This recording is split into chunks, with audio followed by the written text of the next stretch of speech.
Looks like he hasn't got the bottle. Let's begin.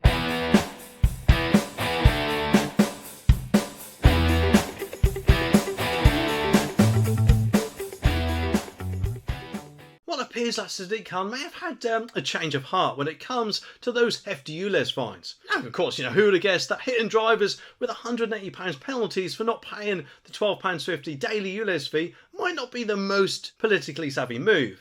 It's as if they suddenly realised they're about to serve up a platter of bad press. Thousands of drivers are apparently now receiving letters with ominous headings such as ultra low emission zone, contravention warning notice. But of course, here's the twist.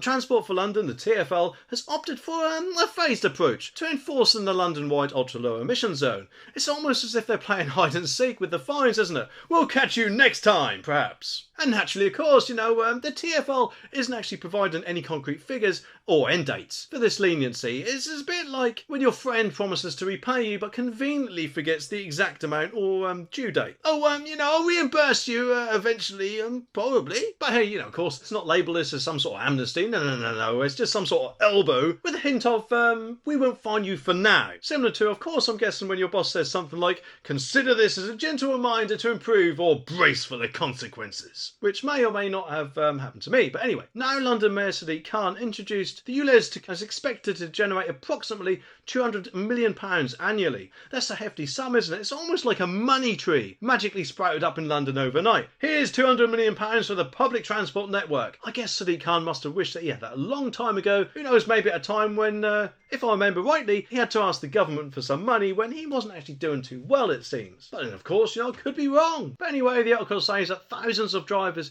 who have failed to pay the new Greater London Ulez have been sent warning letters rather than £180 fines. It can be revealed. Transport for London has confirmed that many motorists have escaped an immediate penalty as it pursues a phased approach to enforcing the London-wide ultra-low emission zone. Letters headed with ultra-low emission zone contravention warning notice have begun arriving at the homes or workplaces of drivers who have failed to pay the £12.50 daily levy this week. And sources told The Standard that the policy would be applied on a case-by-case basis. Well, isn't that nice and even for everyone, eh? Depending on the history of each driver's journeys in and out and around the capital. And of course, TfL declined to give a precise figure for the number of warning letters it had issued to date, nor to reveal the end date for the policy, but based on a similar approach used when the Ulez launched in central London in April 2019 and expanded to the inner boundaries and north and south circular roads in October 21. It is likely to be in place for around the first fortnight. Sources therefore insist there is no blanket amnesty in place, despite the expansion having sparked vocal opposition from some quarters and, of course, widespread vandalism or theft of more than 500 of the enforcement cameras. Oh dear, what a shame, eh?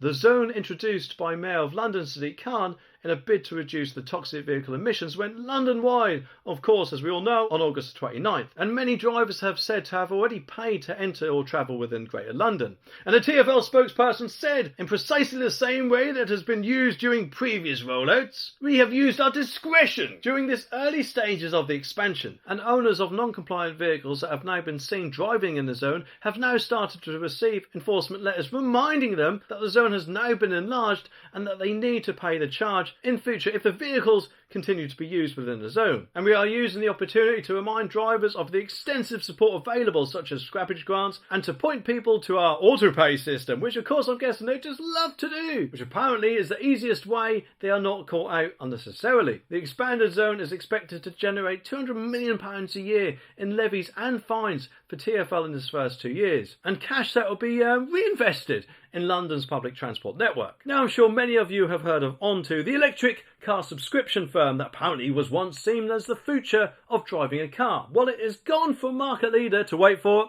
prematurely unplugged faster than you can say fully charged. So here we have Onto boasting a fleet of over 7,000 electric cars. And no doubt, of course, they leased cars from big name brands like Fiat, Peugeot, Vauxhall, probably of course hoping that the brand name will sprinkle some extra electricity into their business. Well, I'm sorry, but the CEO Rob Jolly once proudly declared that Onto was the market leader in electric car subscriptions. Well, Rob, it seems the market had other plans. You know, it's bad, don't you, when your confidence rivals that of a used car salesman claiming, like new status, for a car with, I don't know, more dents than a golf ball, I'm guessing. Despite receiving cash injections as recently as 3 months ago, Onto's financial engine spluttered and died. Legal and general major backers abandoned the ship faster than you can say. Range anxiety! It's as if they pulled the plug on a deflating balloon and then watched Onto deflate into insolvency. And just what are the reasons for this electrical implosion? Well, it is to do with the vehicle's residual value in the first half of 2023, which basically certainly didn't help, as I'm guessing it dropped faster than a lead balloon. It's like buying a smartphone, only to find out it's worth less than a flip phone in 3 months' time. But of course, that's not all, because rising interest rates and the squeeze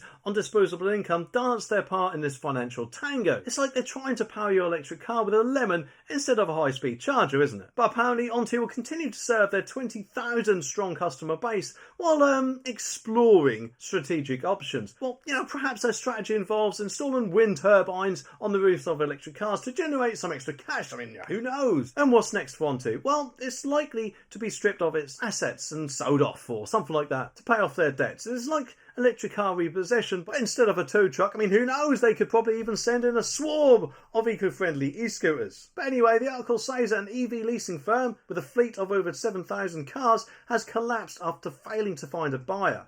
Onto, which apparently leased cars from big-name brands like Fiat, Peugeot and Vauxhall, was forced into administration today after racking up millions in debt. Based in the UK, they offer a wide range, apparently, of electric cars to subscribers to lease on agreements, which they can change monthly if they so choose. CEO Rob Jolly described the company as a market leader in electric car subscriptions last month. He added that he was confident that our proposition can continue to play a key role in the UK's net zero transition. The firm had received new cash injections as recently as 3 months ago, but was unable to stay afloat. Major backers, Legal and General, pulled out earlier in the summer, triggering a sales process as the company bosses struggled to balance the books, Sky News reports. And despite total funding of more than £270 million since its launch in 2018, the company was forced to call in the administrators earlier today. Gavin Murher, who I hope I pronounced that right, who is one of the administrators, said that many of the issues were caused by the steep fall in EV residual value in the first half of 2023, and EV prices have been plunging in recent months, particularly on the resale market, as the cost of living drives customers away and evolving tech makes older vehicles obsolete. Mr. Mayer also cited rising interest rates and a squeeze on disposable income as key factors in the collapse of the company, and he confirmed that Onto will continue to serve as 20,000 strong subscriber base while exploring strategic options. It's likely to be stripped of all assets, which are then going to be sold off to pay its debts, and potential bidders are expected to be contacted in the coming days.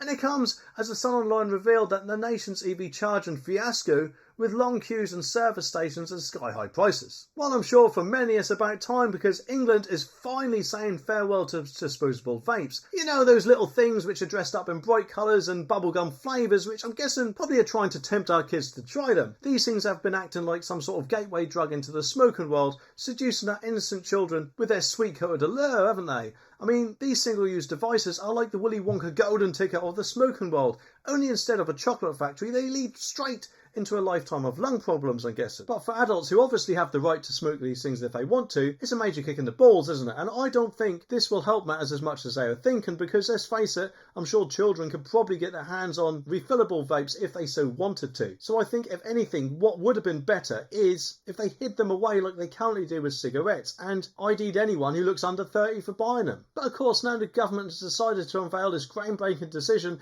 in the Health Department consultation. And health bosses are rightly alarmed, because 11.6% of 11 to 17-year-olds have fallen victim to vaping.